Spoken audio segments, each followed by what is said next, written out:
In the early spring of 1453, Constantinople still stands as the capital of the Byzantine Empire. It occupies a narrow peninsula where Europe and Asia nearly touch, suspended between the Bosporus, the Sea of Marmara, and the deep inlet of the Golden Horn. For centuries, this position has defined the city more than any emperor or monument. Ships, pilgrims, merchants, and armies have all passed through this corridor of water and stone. Control of movement between continents, between seas, has always been Constantinople's true power. The city's walls, gates, and harbours are not merely defences, but instruments designed to regulate the flow of the world around it. In 1453, that geography has not changed. The city still stands exactly where history once needed it most. By 1453, Constantinople is no longer the crowded imperial capital it once was, yet it remains a functioning city. Its population has diminished, entire districts standing quieter than before, but daily routines persist. Markets open along narrow streets near the old forums, bread is baked at dawn, fish from the Bosporus is sold beside imported grain and wine. Inside the Golden Horn, ships continue to arrive. Sailors unload cargo beneath the shadow of the city walls, passing under the heavy chain that guards the harbour. This port, once the busiest in the Mediterranean, still operates according to habits formed over centuries. From within the city, life appears reduced but stable. Shops open, goods change hands. Nothing in the ordinary rhythm of the day suggests that continuity itself is fragile.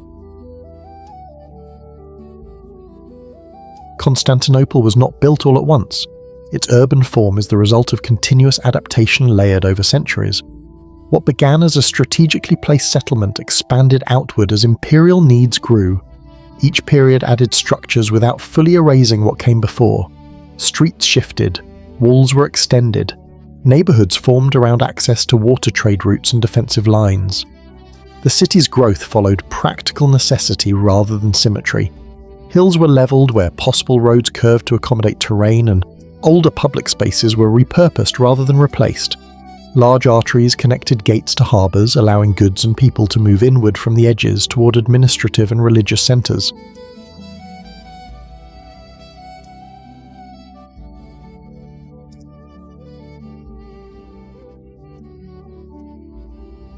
Over time, the city developed as a patchwork of districts, each shaped by function.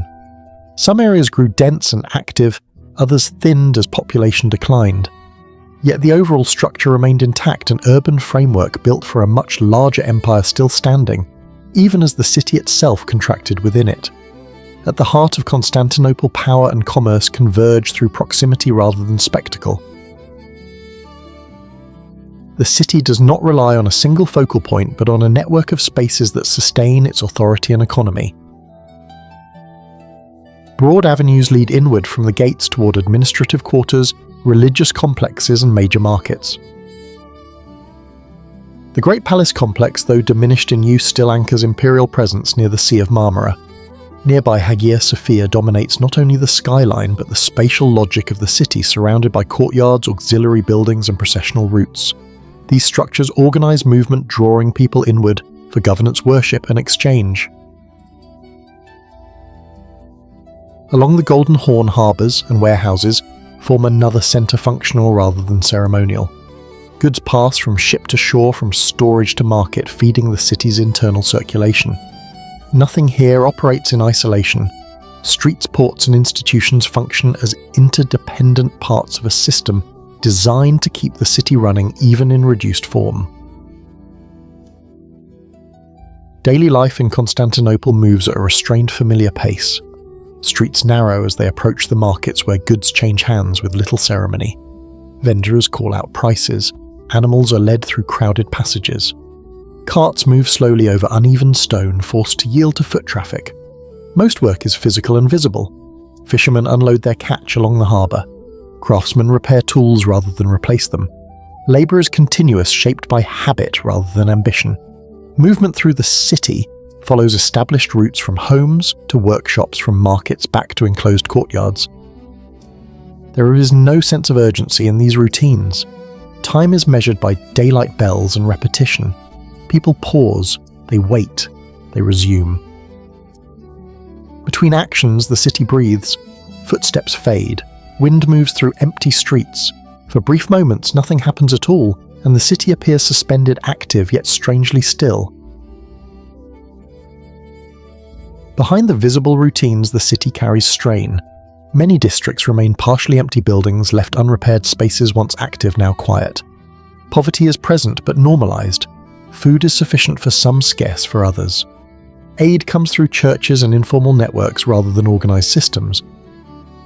Control is subtle. Movement is observed at gates. Certain areas are avoided after dark. Authority is felt less through force than through limitation. What cannot be repaired, what cannot be replaced, what no longer arrives by ship. The city functions but at a reduced threshold. Every structure, every routine operates closer to its limit, sustained not by growth but by endurance. At the edges of Constantinople, the city loosens its grip. Streets widen briefly near the gates, then dissolve into paths leading outward. The land walls mark a clear boundary stone separating dense habitation from open ground.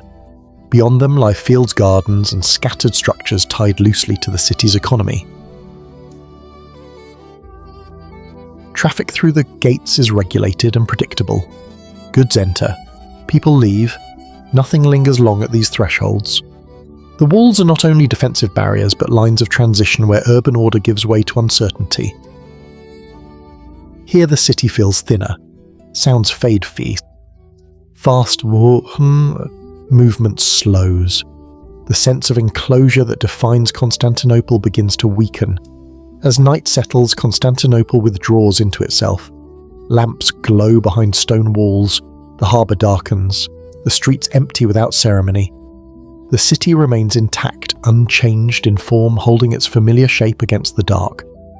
For now, it is still simply a city at Shisird, unaware that it is being seen for the last time as it once was.